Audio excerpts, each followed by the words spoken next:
मैं doctor Karamvir Singh, associate professor political science, BSR government arts college Alwar. प्यारे बच्चों, बीए पार्ट सेकंड के पेपर सेकंड में आज हम इस ऑनलाइन कक्षा में जो हमारा टॉपिक चल रहा है इंडियन पार्लियामेंट, उस इंडियन पार्लियामेंट में या भारतीय संसद में कानून निर्माण, law making in the Indian parliament, इसके बारे में अध्ययन करेंगे। इस विषय पर चर्चा करेंगे। प्यारे बच्चों, आप सभी को मालूम होगा कि कानून निर्माण के लिए जब कोई भी प्रस्ताव या विधेयक कई चरणों से होकर गुजरता है और विधेयक दो प्रकार के होते हैं, एक सरकारी विधेयक और दूसरा गैर सरकारी विधेयक। और जो सरकारी विधेयक हैं वो भी दो प्रकार के होते हैं। कौन कौन से? एक साधारण विधेयक और दूसरा वित्त विधेयक। दोनों के जो कानून निर्माण की जो प्रक्रिया है उसमें थोड़ा अंतर भी है या थोड़ी भिन्नता भी पाई जाती है। हम इनका अध्ययन करेंगे या इन पर चर्चा करें। जैसे साधारण विधेयक। साधारण विधेयक को जो चरणों से गुजरना पड़ता है, जैसे प्रथम वाचन या प्रस्तावना। वस्तुतः विधेयक प्रस्तुतिकरण का प्रथम चरण है, जो प्रथम वाचन है। यदि वह सरकारी विधेयक है, यानी सरकार पक्ष की ओर से प्रस्तुत किया जाता है, तो अध्यक्ष की अनुमति से उसे प्रस्तावना के पूर्व ही सरकारी गजट में छपने की आज्ञा दी जा सकती है।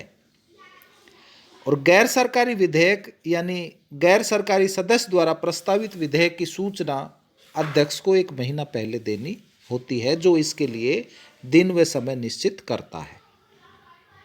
तत्पश्चात विधेयक के उद्देश्य और कारणों का विवरण प्रस्तुत किया जाता है। प्रथम वाचन में विधेयक का विरोध हो सकता है। ऐसी स्थिति में मतदान कराया जाता है। यह विधेयक का प्रथम चरण है। द्वितीय वाचन विधेयक की वास्तविक अग्नि परीक्षा होती है, जिसमें विधेयक के प्रत्येक शब्द तथा उद्देश्य पर विचार होता है, विस्तृत विचार। विधेयक की प्रतियां सदन के सदस्यों को बांटी जाती हैं और अति महत्वपूर्ण विधेयक पर अध्यक्ष की आज्ञा से तुरंत विचार विमर्श प्रारंभ भी हो जाता है। अन्यथा अन्य विकल्प इस प्रकार हैं, जैसे विधेयक को प्रवर समिति के पास भेजना, जनमत के लिए प्रसारित करना तथा राज्यसभा की सहमति से दोनों सदनों की प्रवर समितियों को सौंपना। ठीक है। और कुछ विधेयक को समिति स्तर से गुजरना पड़ता है।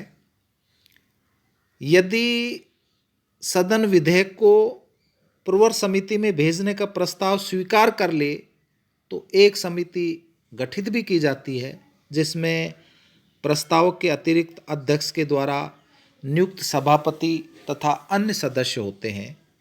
इस स्तर पर विधेयक के विभिन्न पक्षों पर गहन विवेचन करने के पश्चात प्रतिवेदन सदन को भेज दिया जाता है। प्रतिवेदन स्तर में विधेयक को समिति का सभापति या सदस्य सदन में प्रस्तुत करता है। इस समय समिति के प्रतिवेदन के साथ विधेयक पर विचार किया जाता है अथवा प्रवर समिति के पास भेजा जाता है अथवा संयुक्त समिति के पास विचारार्थ भेजा जा सकता है। इस स्तर पर भी प्रत्येक शब्द तथा खंड पर विचार विमर्श किया जाता है। कुछ संशोधन भी सुझाए जा सकते हैं तथा विधेयक की धारणाओं पर मतदान होता है। अब विधेयक अपने अंतिम चरण में यानी कि तृतीय वाचन पर जब पहुंचता है, जहां विधेयक के सामान्य सिद्धांतों तथा भाषा संबंधी सुधारों पर विचार या चर्चा होती है, प्रस्तावक द्वारा विधेयक को पारित करने का प्रस्ताव रखा जाता है तथा विधेयक पर मतदान किया जाता है, तो इन विभिन्न चरणों से गुजरने के पश्चात विधेयक को राज्यसभा या यूं कह सकते हो कि दूसरे सदन में उपरोक्त सभी प्रक्रियाओं से गुजरना पड़ता है। दोनों सदनों में यदि विधेयक पर सहमति न हो तो राष्ट्रपति द्वारा संयुक्त बैठक भी बुलाई जाती है, जहां विधेयक के भाग्य का फैसला होता है। दोनों सदनों द्वारा पारित विधेयक राष्ट्रपति के हस्ताक्षर के बाद ही कानून बन सकता है, आप सभी को पता होगा। और राष्ट्रपति उस पर हस्ताक्षर कर सकता है, उसे पुनर्विचार के लिए वापस भेज सकता है अथवा उसके संबंध में सूचनाएं भी मांग सकता है। पुनर्विचार के लिए भेजा विधेयक यदि संसद द्वारा पुनः पारित होकर आता है तो राष्ट्रपति के लिए उस पर हस्ताक्षर करना आवश्यक होता है। राष्ट्रपति के हस्ताक्षर के पश्चात विधेयक कानून बन जाता है और उसे जो संबंधित पुस्तक है उसमें लिख लिया जाता है। तो कहने का तात्पर्य ये हुआ कि ये एक साधारण विधेयक की प्रस्तुत करने की प्रक्रिया है, या यूँ कह सकते हो कि इन चरणों से गुजरने के पश्चात ही वो एक प्रकार से कानून बनते हैं जो विधेयक प्रस्तुत किया जाता है। दूसरा जो धन विधेयक है, इसके संदर्भ में मैं आपको बताऊं कि संविधान के अनुच्छेद 110 में धन विधेयक को परिभाषित किया गया है।